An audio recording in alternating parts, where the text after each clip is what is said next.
Okay guys, the name of this recording is Sometimes Your Why Changes.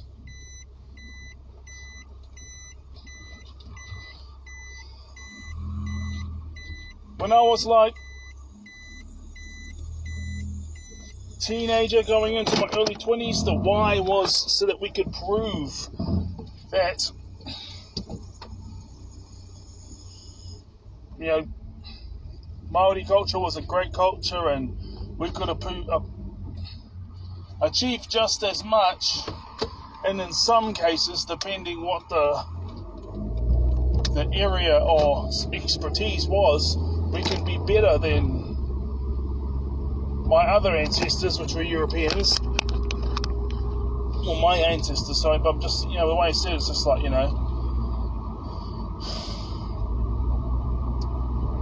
because,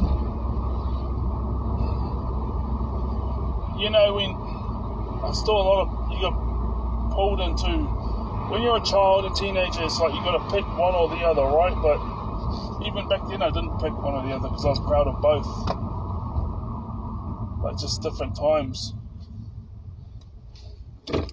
Cheers, man. Thank you.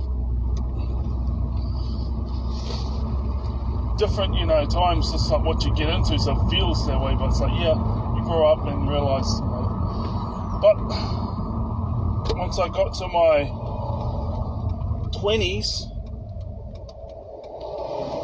my 24 onwards, I was like, well,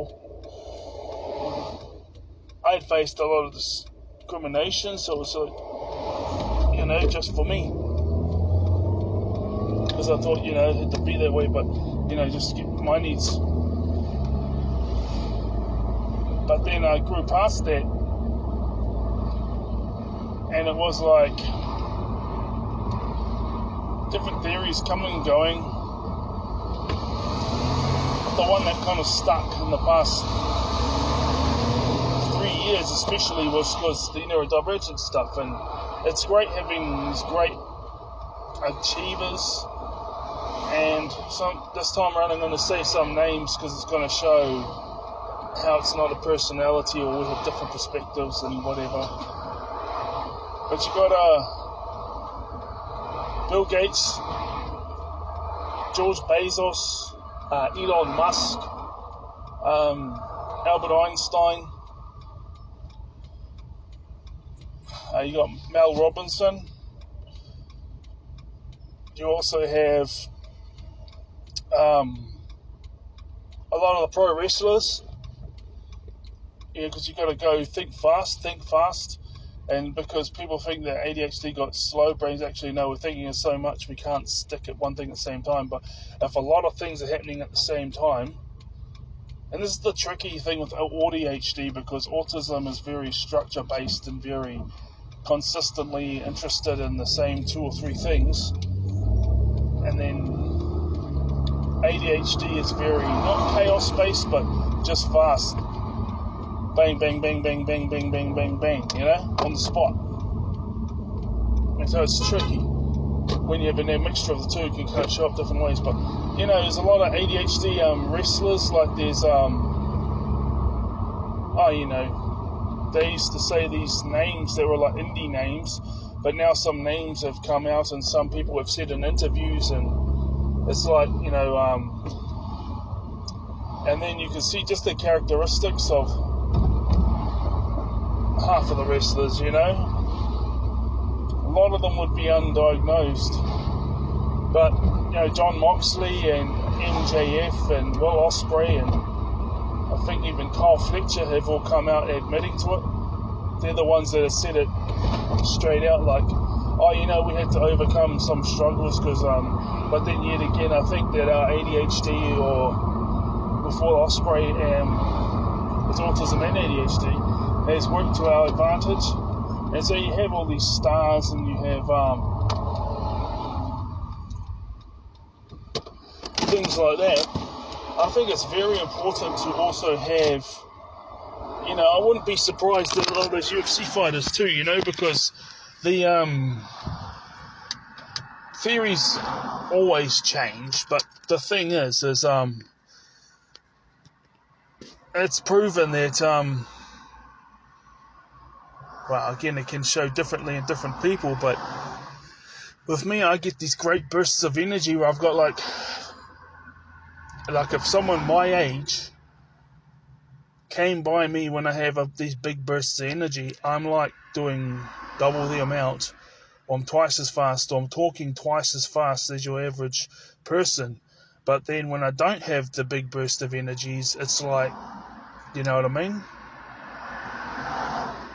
It's less, not lesser, but, you know, it's just, yeah, I'm different, you know. To get these big bursts of energy, and the average person that's around my age will come around me and I'm doing twice as much and talking twice as much, and you get your average person that's like 20 years old when I've got my burst of energy and I'm 37, and it's the same speed.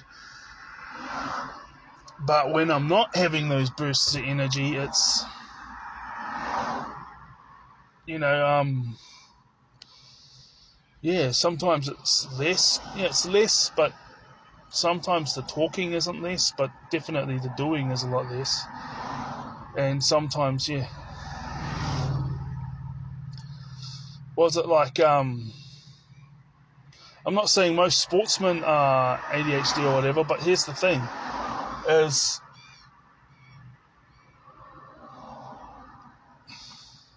who knows? Who knows how much of percent in the world, because we're all humans. There's the Homo sapiens, they exhibit all the behaviours of what we call neurotypicals now, and the Neanderthals, they exhibit all the behaviours from what we've studied and what archaeologists say, and they weren't even talking about ADHD, they were talking about the Neanderthals, and then people who were diagnosed with ADHD picked it up and said, hey, these guys' behaviours and stuff sound like us. Apparently the Neanderthals went extinct, but it just means that those who have ADHD have more percentage of Neanderthal DNA in their DNA, right? Denisovians, like, you know, and then autistic people were studying that up, and I saw that like over a year ago, and I've seen it other times in my life, but just glimpsed at it because I just thought, well, I've already got my answers, or I just wasn't interested at the time. And then like over a year ago was like I already had my answers that suited the benefit my mental health.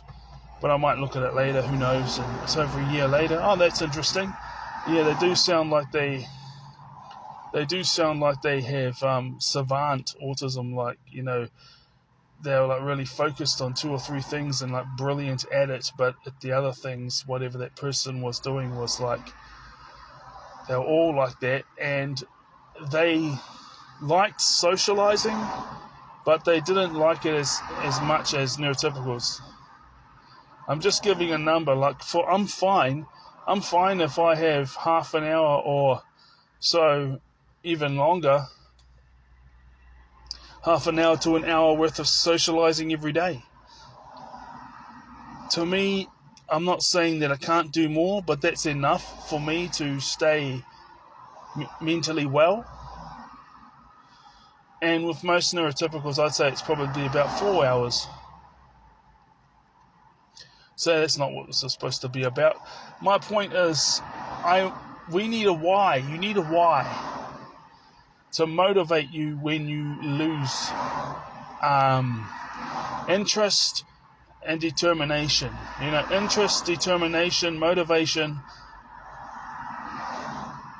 When these things are gone, you need things to keep you going, right?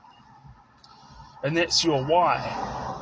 And my why used to be so that I can succeed and I could become an inspiration to people like myself.